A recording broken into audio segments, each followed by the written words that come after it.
एक चीज़ मैं आपको पहले ही बता देता हूँ कि आज जो मैं आपको प्रतिस्थापन विधि सिखाऊंगा यह अलग तरीक़ा से सिखाऊंगा, ठीक है ना। 100% आपके दिमाग में घुस जाएगा। यदि आपको प्रतिस्थापन विधि से समीकरण को हल करने के लिए सीखना है तो रिक्वेस्ट है इस वीडियो को पूरा देखना है। निम्न रैखिक समीकरण युग्म को प्रतिस्थापन विधि से हल कीजिए। दो सवाल को सॉल्व करेंगे इस वीडियो में। पहला सवाल है x + y = 14, समीकरण 1 हो गया। x - y = 4, इसको मान लेंगे समीकरण 1। क्या मान लेंगे? समीकरण 1। उसके बाद इसको मान लेंगे समीकरण 2। समीकरण 2। अब इसको हम लोग सॉल्व करेंगे। सबसे पहले लिखेंगे समीकरण 1 से। पहला सवाल को सॉल्व कर रहे हैं, ठीक है ना। सबसे पहले लिखेंगे समीकरण 1 से। समीकरण 1 से मतलब पहले समीकरण 1 को सॉल्व करेंगे, ठीक है ना। तो समीकरण 1 क्या है? x + y = 14 दिया है। जब x बराबर निकालेंगे तो ये हो जाएगा 14, ये प्लस में है तो इधर आ जाएगा माइनस का y, ठीक है ना। तो अब हमें x का मान क्या मालूम हो गया? 14 घटा -y। अब यही x का मान जो है समीकरण 2 में रखेंगे, क्योंकि समीकरण 1 को तो सॉल्व कर दिए हैं।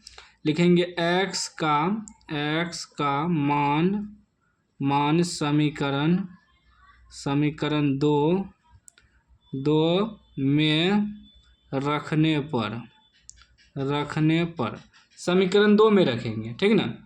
समीकरण 2 क्या है? x - y = 4, ठीक है ना।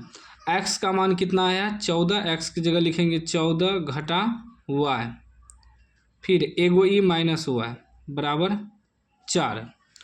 अब देखिए 14, ई माइनस माइनस प्लस, चिन्ह माइनस का, एगो y यहाँ एगो y यहाँ, तो 2y हो जाएगा, क्योंकि माइनस माइनस प्लस होता है, चिन्ह माइनस का ही लगा रहता है। तो 14 - 2y = 4, ठीक है ना। अब हमें y का मान निकालना है तो लिखेंगे -2y बराबर, ये 4 इधर है और ये 14 इधर प्लस में है तो इधर आएगा तो -14 हो जाएगा, ठीक है ना। अभी क्या हो गया? -2y बराबर 4 में से 14 घटेगा तो -10, क्योंकि कम में से ज़्यादा घट रहा है। अब देखिए कटेगा, कट जाएगा, माइनस माइनस भी कट जाएगा, 2 से कटाएंगे 5 दूनी 10 भी कट जाएगा। तो y का मान कितना आ गया? 5। अब y का मान हमें 5 मालूम हुआ और x बराबर हमें कितना आया है? 14 घटा 1। लिखेंगे अतः x बराबर 14 घटा y आया है x का मान, ठीक है ना। x लिखेंगे अतः x बराबर, x का तो मान हमें 14 घटा y आया है, लिख देंगे 14 घटा y, तो कितना हो जाएगा? 14 घटा y, y का मान कितना आया है? 5। तो कितना आ गया x का मान? 9 × 5 = 14, 9 आ जाएगा। तो हमें मालूम हो गया कि x बराबर निकल गया 9 और y बराबर कितना मालूम हो गया? 5। यही आंसर हो गया, ठीक ना। x का मान निकल गया प्रतिस्थापन विधि से, ठीक ना। समझ गए? अब इस तरह का समीकरण को जो है ना विलोपन विधि से भी हल कर सकते हैं, प्रतिस्थापन विधि से भी, और वज्रगुणन विधि से भी, और ग्राफीय विधि से भी, ठीक ना। तो हम इस वीडियो में आपको सिखाएं प्रतिस्थापन विधि। उसी प्रकार इस दूसरा सवाल को सॉल्व करेंगे, ठीक ना। इसको हम लोग मान लेंगे क्या? s - t = 3, इसको मान लेंगे समीकरण 1। समीकरण 1। फिर s/3 + t/2 = 6, इसको मान लेंगे समीकरण 2। समीकरण 2, ठीक ना। तो चलेंगे समीकरण 1 से। समीकरण 1 से, ठीक। तो समीकरण 1 क्या है? s - t = 3। तो s बराबर क्या हो जाएगा? 3, ये उधर जाएगा तो प्लस t हो जाएगा, ठीक ना। अब लिखेंगे ये s का मान जो है, इस समीकरण 1 को तो सॉल्व कर दिए हैं, s का मान समीकरण 2 में रखेंगे। तो यहाँ लिखेंगे s का मान समीकरण 2 में रखने पर। समीकरण 2 क्या है? समीकरण 2 है s/3 + t/2 = 6, ठीक है ना। यही नियम है प्रतिस्थापन विधि बनाने का। पहला समीकरण को पहले सॉल्व करेंगे, जिसका वैल्यू आएगा, जैसे एस का वैल्यू आया, यहाँ एक्स का वैल्यू आया, तो यही एस का वैल्यू समीकरण 2 में रखेंगे।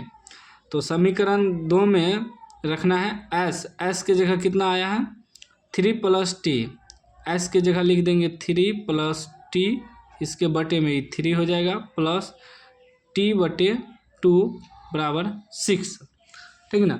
अब देखिए यहाँ एलसीएम ले लेंगे, 3 और 2 का एलसीएम 6 आ जाएगा, गुना हो जाएगा, तो 3 से भाग देंगे, 2 बार में कटेगा, 2 से गुना होगा 3 + t, 2 से गुना करेंगे 3 दूनी 6 प्लस 2 गुना t, 2t प्लस 2 से भाग देंगे 3 बार में, 3 गुना t, 3t बराबर में क्या है 6 है, तो ये हो जाएगा 6 प्लस 3t 2t, दोनों प्लस में है तो दोनों जात मिल रहा है, तो 3 × 2 = 5t हो जाएगा, बराबर ये 6 उधर जाके गुना हो जाएगा, ठीक है ना, इधर भागा में है तो उधर गुना हो जाएगा।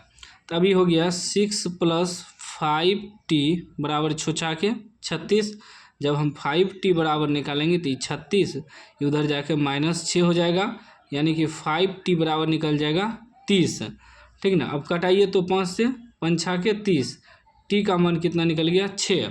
अब t का मान हमें 6 निकल गया तो s का भी निकालना है ना, तो s बराबर हमें क्या आया है 3 + t लिखेंगे, अतः